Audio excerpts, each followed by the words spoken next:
वंदे मातरम। दोस्तों, आज का ये वीडियो आपको आखिर तक देखने के लिए मैं मजबूर करूंगा। मैं ऐसा नहीं बोल रहा हूं कि आप देखो, मुझे मालूम है आप देखेंगे। सुबह से टीवी चैनल तो आपने भी लगाए हैं, हाँ मैंने भी लगाए थे। ऐसा अलट पलट के मैं सब मराठी चैनल पे वो न्यूज़ देख रहा था जो आप भी इतने समय तक देख रहे थे। मगर मैं अगर आपकी तरह न्यूज़ ही देखूं और उसके ऊपर संतुष्ट रहूं तो फिर मैं हमारे दोस्त श्याम गिरी, इनका मुद्दा भारत का इस चैनल का वक्ता प्रवक्ता नहीं हो सकता हूं। मुझे तो लोगों से बातें करनी पड़ेगी। उसमें जिनके नाम आए हैं, जिनके नाम आए नहीं हैं, मगर जिनको मालूम होगा कि एग्जैक्टली क्या हुआ, फडणवीस साहब और राज ठाकरे, इनकी चर्चा में एग्जैक्टली क्या हुआ, सब चैनल आप देखेंगे तो अंदाजा लगा रहे हैं। क्योंकि मालूम नहीं ऐसा क्यों होता है। शायद ऐसा है कि पत्रकार की भूमिका में ही रहते हैं, इसलिए एक पर्सनल फ्रेंडशिप जिसको कहते हैं वो उनकी कम पॉलिटिशियन से, या जो सोर्स है न्यूज़ के, असल में जो बिहाइंड द कर्टन क्या हो रहा है ये बता सकते हैं, उनसे नहीं होती होगी। अर्थात कई बार ऐसा हुआ है कि मैंने गौप्यस्फोट कर दिया और बाद में वो न्यूज़ आम हो गई। मैंने कभी क्रेडिट नहीं लिया कि भाई मैंने ये बताया था पहले। आज मैं अभी जो बता रहा हूँ वो इस समय तक मुझे ये बोलना पड़ता है कि अभी तक, इस समय तक ये एक्सक्लूसिव है। अगर किसी और सोर्स ने या मेरा ही वीडियो देख के कई चैनल चलाते हैं ऐसा किया तो वो आप बोलेंगे अरे यहाँ भी आ गई, वहाँ भी आ गई, मगर पहले मैं दे रहा हूँ। अभी मेरे घड़ी में 1 बजे हैं और मैं ये रहस्योद्घाटन आपके सामने कर रहा हूँ। 1 बजे किसी चैनल पे ये रहस्योद्घाटन नहीं है। इधर उधर की बातें न करते हुए मैं सीधा एक करके ठोस मुद्दे जो हैं उनका विवरण करेंगे। हम बाद में बोलेंगे उसके बारे में, ऐसा क्यों, ये क्या, वो क्या बोलेंगे। आज मैं वो मुद्दे आपके सामने रखना चाहता हूं कि जो इस समय तक टीवी चैनल्स पे नहीं आए। किसी चैनल ने यह आपको अभी तक बताया नहीं है कि मुख्यमंत्री देवेंद्र फडणवीस, इन्होंने राज ठाकरे की मुलाकात करने से पहले बड़ा विधान कर रहा हूं, मैं आत्मविश्वास से कर रहा हूं। उसका कारण भी है, कुछ हद तक आप लोग भी जानते हैं। देवेंद्र जी फडणवीस ने आज ही सुबह है निकलने से पहले एकनाथ जी शिंदे और अजित दादा दोनों से बात की थी। है कहीं न्यूज़ नहीं। ये एकनाथ जी शिंदे और अजित दादा को कोई धक्का, हाँ ऐसा कैसा हो गया, अरे ऐसा नहीं था। दोनों जानते थे आज ही कि कुछ जो व्यूह रचना जिसके बारे में वो अवगत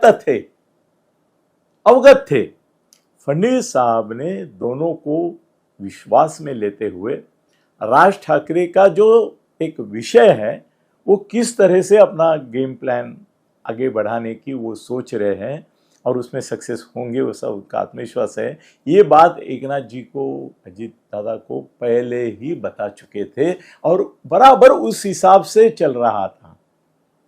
इसलिए देखो, एकनाथ जी ने भी वो अवेयर थे, उनको मालूम था फडणवीस साहब का गेम प्लान क्या है, वो बताओ ना मालूम है क्या था। इसलिए उन्होंने प्रतिक्रिया बड़ी संयम से दी। बोले ठीक है, दोनों भाई एक साथ आना चाहता है तो आने दो, उसमें क्या है। कोई भी दो साथ में आते हैं तो हमको आनंद ही है। और फडणवीस साहब ने तो और एक कॉशियस विधान किया था। वो बोले देखो आगे क्या होता है, लास्ट में क्या होता है। अभी जो चल रहा है उसके बारे में मैं नहीं बोलना चाहता हूं, जो आखिर में होगा वो क्या होता है वो देखते हैं। बहुत कम पत्रकारों को इसकी झनक लगी, यह समझ में आया कि एक ये विधान में देवेंद्र जी बहुत कुछ कह गए कि ये चुम्बा चुम्बी जो चल रही है उनके अनुयायियों की, उन दोनों की नहीं, अनुयायियों की चल रही है, उसके ऊपर मत जाना। ये बैनरबाजी, पोस्टरबाजी, होर्डिंगबाजी, उसके ऊपर मत जाना। वो क्या कहते हैं, राजबाग साहब तो कहते ही नहीं थे, उद्धव जी कहते हैं वगैरह, उसके ऊपर मत जाना। देखो आखिर में क्या होता है, क्योंकि उसका जो दी एंड है पिक्चर का, ये पिक्चर का वो स्क्रिप्ट के साथ लिखने वाले और अंजाम देने वाले खुद देवेंद्र फडणवीस थे। ये पूरा गेम प्लान उनका है। मैंने एक मुद्दा आपके सामने रख दिया कि ये जानते थे एकनाथ जी और अजीत दादा कि आज फडणवीस मिलने जा रहे हैं। देखो जनरली क्या होता है कि राज को वर्षा पे वो बुला सकते थे, आते थे वो, या तो फडणवीस भी उनके घर जाते तो जा सकते थे, मगर उन्होंने देखो एक थर्ड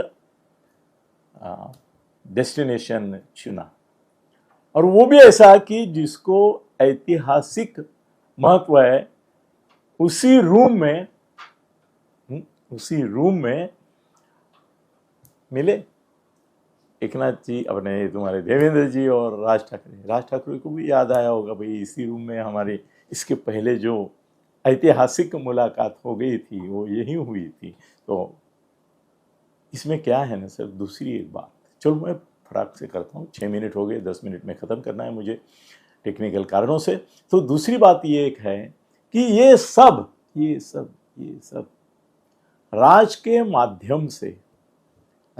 माध्यम से फडणवीस ने लिखी हुई स्क्रिप्ट का पिक्चर था जी। राज ठाकरे को अगर आप शुरू से ऑब्जर्व करेंगे तो एक उन्होंने खाली चाल चली फडणवीस के कहने के मुताबिक, और जाते जाते विधान महेश मांजरेकर के सामने कर दिया कि महाराष्ट्र हमारी एक दूसरे के प्रति जो भावना है उससे बड़ा है, ऐसा कुछ नहीं, हम मिल नहीं सकते। वो इतना सा तिनका था, मगर उसके ऊपर उद्धव चढ़ गए। वो वाऱ्यावरची वारात बोलते हैं हम लोग, उसमें उसके ऊपर बैठ गए। उनके लोग तो पागल हो गए, अरे वाह दोनों साथ में आ रहे हैं, बस अभी क्या जीतना ही है, खाली मुंबई जीत गए, थाना जीत गए, ये जीत गए, वो जीत गए, बस दोनों के साथ में आने की खाली बाकी थी, वो भी हो रहा है। और उद्धव भी, आपण मराठी में बोलते ना पागळल्यासारखे,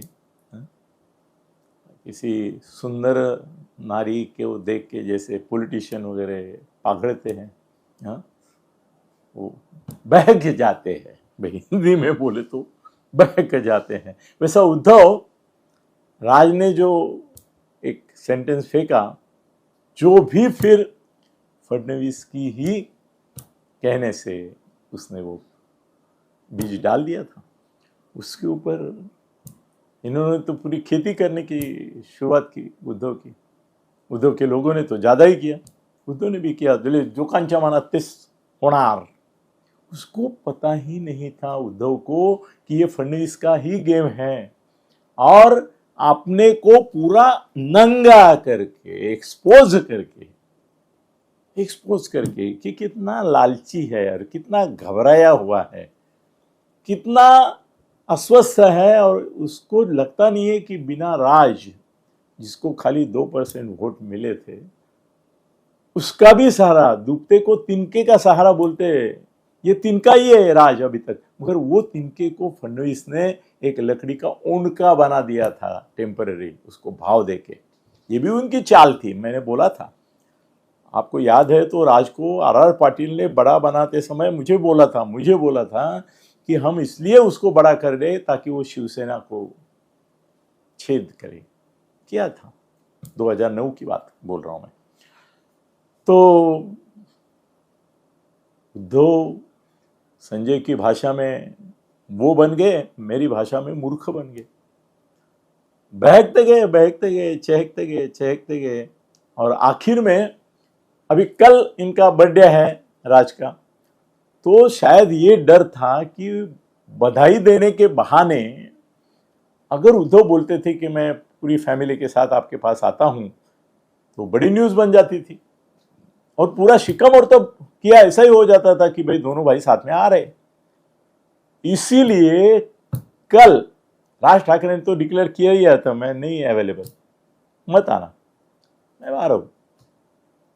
तो बड़े लोग आजकल वो उसके बारे में अलग वीडियो क्यों बाहर जाते हैं, मगर आज की तारीख में फडणवीस और उनके बीच में जो हुआ उसमें फडणवीस का प्लान किस तरह से उन्होंने कामयाब किया उसके बारे में वाढदिवस की शुभेच्छा के साथ उन्होंने उनका अभिनंदन किया। एक कुछ चैनल में देख रहा हूँ बोले फडणवीस ने उनको प्रताड़ना किया, उसका शब्द था, उनको खरी खोटी सुनाई, आपने हमारे से कॉन्ट्रैक्ट किया है, हम तुम्हारा फॉर्मूला स्वीकार किए हुए हैं, हमारा डील हो गया है, deal deal deal deal deal हो गया है, तो आप ऐसा कर सकते हैं, ऐसा बोला। वो नहीं बोला, उन्होंने राज के जख्म पर जो उद्धव ने किए उसके ऊपर और मलहम लगाए, प्यार से बोले, प्रेम से बोले, आपने जो जो किया वो हमारे प्लान के मुताबिक है, अब उद्धव जाएगा कहां? वो तो तुम्हारा साथ आना गृहित धर के पूरी नीति बना रहा था। उसके मीटिंग में भी वो बोल रहा था कि अपने को उनको भी जगह देनी है, ये करना है। वो पागल ही हो गया था ये समझ के कि भाई हो रहा है, अभी कुछ बाकी नहीं है, खाली औपचारिकता बाकी है यहाँ। और संजय ने मुझे कहा था ना कि 6 बार तो उनकी फोन पे बात हुई, तो कहां तक उद्धव को उसने उल्लू बनाया है? 6 बार फोन पे बात की उसकी। मैं बिलीव करता हूँ संजय मुझसे खोटा नहीं बोलेगा, और बोलेगा तो बोलेगा ये देने के लिए, नहीं देने के लिए, ऑफ द रिकॉर्ड या ऑन द रिकॉर्ड। अभी भी मेरी बातचीत हुई है उससे, मगर वो आज नहीं बोलूंगा मैं, क्योंकि उसने बोला अनिल एक दिन रुक, क्योंकि तू बोलेगा तो मैं बोलूंगा, ऐसा होगा। मैं बोला मैं तो तेरे को कोट करके बोलूंगा। बोला मत, इसके बारे में जो हुआ है उसके बारे में मैं और उद्धव अभी मिल रहे, उसके बाद कोई एक ऑफिशियल प्रतिक्रिया हम शायद आदित्य देंगे, उद्धव देंगे, मैं दूंगा। तो उसके लिए तू रुक करके मेरे को उसने जो बताया वो बताया, मगर मैं उसका जिक्र अभी नहीं किया हूँ। तो ऐसा है कि उद्धव मुंह के बल गिरना, ऐसा जो शब्द है ऐसा हो गया है।